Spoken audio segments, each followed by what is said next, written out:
बड़ी खबर आपको बता दें, सामने आई है। प्रधानमंत्री नरेंद्र मोदी ऑस्ट्रेलिया में हैं। इस दौरान पीएम मोदी ने ऑस्ट्रेलिया से भारत में निवेश की अपील की।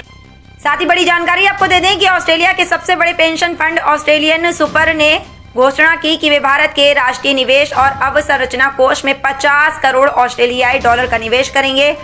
पीएम मोदी ने ऑस्ट्रेलियन सुपर की इस घोषणा का स्वागत किया है। ये निवेश 7 साल पहले ऐलान किए गए 24 करोड़ ऑस्ट्रेलियाई डॉलर निवेश से अलग होगा।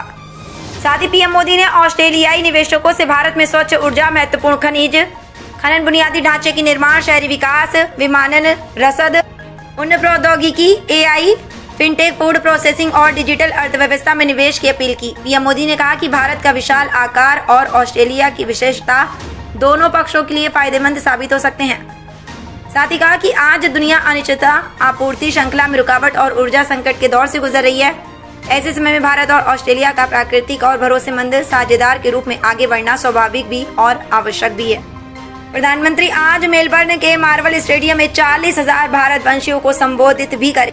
प्रधानमंत्री ने कहा कि भारत में पोर्ट, बंदरगाह, सड़क, रेलवे, सेमीकंडक्टर और डेटा सेंटर में सहयोग की असीम संभावनाएं हैं। साथ ही कहा कि 2022 में economic corporation and trade agreement से व्यापार का दायरा बहुत बड़ा है।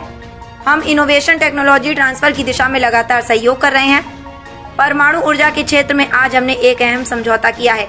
इससे ऑस्ट्रेलिया से भारत को यूरेनियम सप्लाई का रास्ता खुलेगा और हमारे क्लीन एनर्जी के संकल्प को नई दिशा मिलेगी।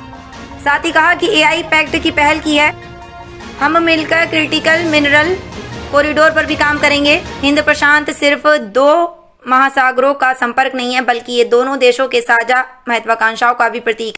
सुरक्षा मुद्दे पर हमने एक अहम संयुक्त डिक्लेरेशन जारी किया है। Bharat Australia defence innovation corridor से डिफेंस स्टार्टअप और इंडस्ट्री को जोड़ने पर काम करेंगे। हम शिप बिल्डिंग और रिपेयर और मेंटेनेंस में भी मिलकर आगे बढ़ेंगे। पूरे हिंद प्रशांत क्षेत्र में हम मिलकर शांति, स्थिरता, नौवहन की आजादी और नियम आधारित व्यवस्था को मजबूत करेंगे।